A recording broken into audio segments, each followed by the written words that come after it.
Salut les matelots, bienvenue sur la chaîne du Capitaine Cook. Donc aujourd'hui, je vais vous montrer l'erreur que j'ai faite, entre guillemets. Bon, c'est un pédalier qui a 7 ans. Donc comme vous pouvez voir, les manivelles là sont positionnées. Ça va être difficile de pédaler comme ça, vu qu'elles sont pas opposées. J'ai appelé ça la fracture de la manivelle. Donc j'ai vraiment senti qu'à un moment j'ai appuyé dessus et ça a cassé toutes les dents qui sont dedans. Donc je vais vous montrer un peu ce qui s'est passé et l'importance de bien respecter les coupes de serrage, cette petite pièce-ci en plastique et tout ce qui va avec. Donc ça c'était le pédalier d'origine SLX. J'avais changé ici le plateau et je vais vous montrer ça. Donc vous voyez, l'intérieur est complètement limé, rouillé.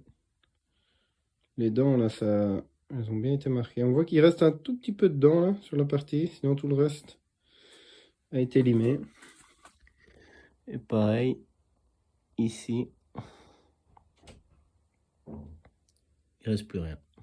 Donc on va chasser ça au marteau.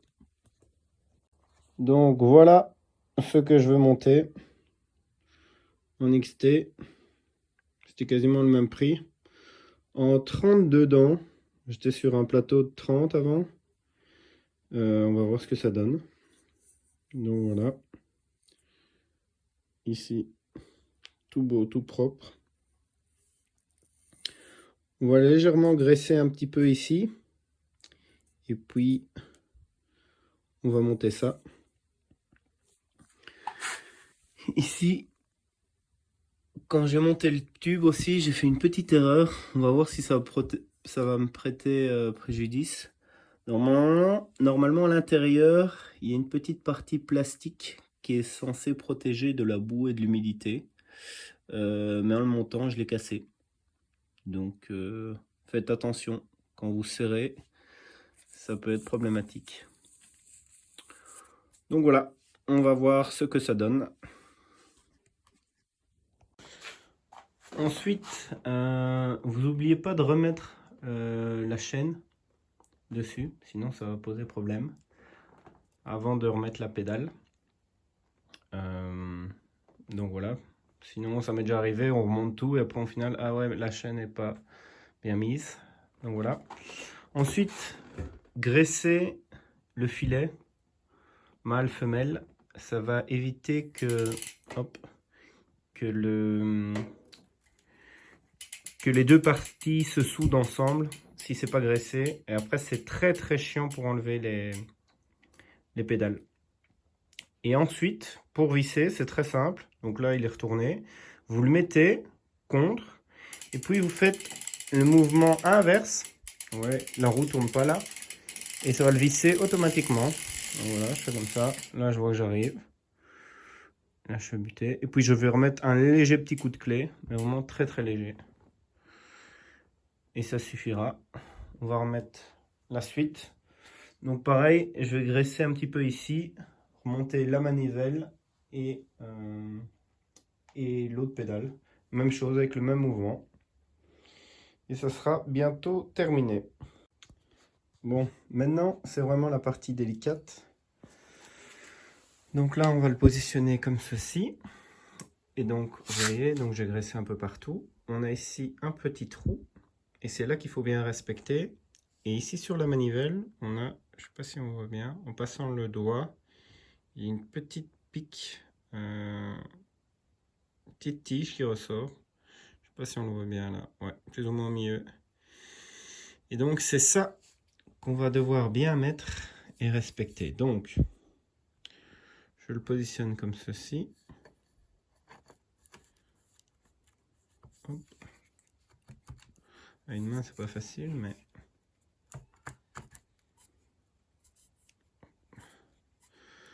donc là, il faut pousser encore un petit peu pour être bien con. Et puis on va pousser ici dessus.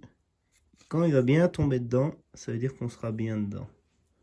Et là je suis pas bien dedans. Vous voyez, ça dépasse encore, donc ça c'est pas bon.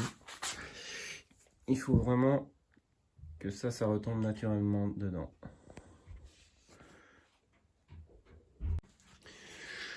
Donc ensuite, je vais écarter un peu ici les deux clés Allen. Et c'est vraiment ça, cette partie importante. Donc c'est, hop, ça vient ici, il y a une empreinte en étoile un peu bizarre. Essayez pas de prendre un tournevis ou une latte ou autre chose. J'avais aussi essayé. Au final, j'avais abîmé l'empreinte, puis j'avais du mal pour le retirer. Donc, je crois que ça coûte 2 à 5 balles. Achetez ça. Et donc, vous le mettez bien comme ça. Bon, nouveau, là, je l'ai refait. Je le refais. Et on voyait ici, hop, c'est bien tombé dedans. Et on sent quoi, avec le doigt, hop, on repousse et on sent vraiment que ça s'est enfoncé dedans. Donc là, c'est bon. C'est bien monté. Il n'y a plus de soucis. Et c'est ça qu'il faut vraiment respecter. Sinon, tôt ou tard, ça va vous poser des problèmes. Ici, on revisse avec le coupe de serrage. Je sais pas combien on est. Je regardais, je crois que c'est 5 ou 6 dans la notice. Mais regardez sur la notice, c'est noté. Et donc voilà. Sinon, avec ça, faut pas s'acharner non plus. Une fois que c'est bien dedans, ça tient, pas de problème. C'est vraiment cette partie-là qui est importante pour bien maintenir en fait ça sur les dents et qu'il n'y ait pas de jeu. Donc voilà.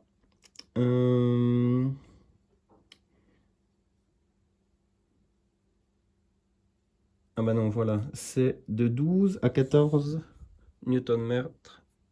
Merde. Voilà. Et de la même puissance des deux côtés. Donc voilà. J'espère que ça vous aura plu, que ça vous évitera de racheter un nouveau pédalier. Et je vous ferai un peu un petit feedback de tout ça.